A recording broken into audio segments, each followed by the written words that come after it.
پہاڑی زبان میں اپڈیٹ سنیے۔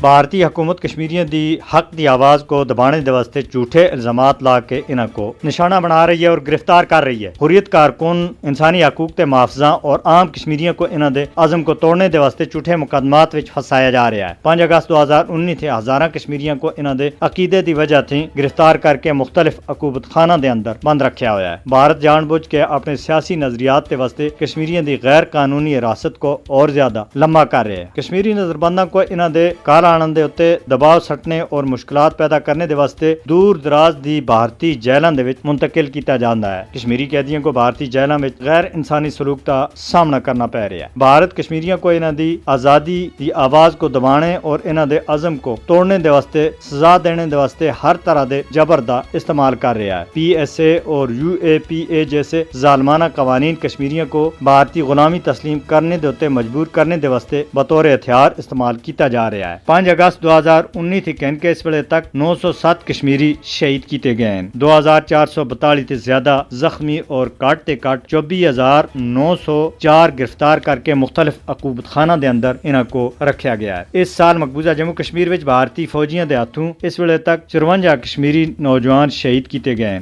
اور 2824 گرفتار کر کے مختلف عقوبت خانہ دے اندر انہاں کو بند رکھیا گیا ہے۔ کشمیری عوام کو انہاں دے ناقابل تنسیق حق خود ارادیت کا مطالبہ کرنے دی سزا دیتی جا رہی ہے۔ بھارت کی انتقامی کاروائیاں اور پالیسیاں کشمیریوں کو بھارتی قبضے دے خلاف مزاحمت کرنے تھی کسی بھی صورت وچ روک نہیں سکتی۔ بھارت مقبوضہ جموں کشمیر وچ قیدیاں دے حقوق تے متعلق جنیوا کنونشن دی بھی سراسر خلاف ورزی کر رہا ہے۔ مودی حکومت کو ہزاراں کشمیریوں دی غیر قانونی نظر بندی دے واسطے پوچھا جانا چاہیے۔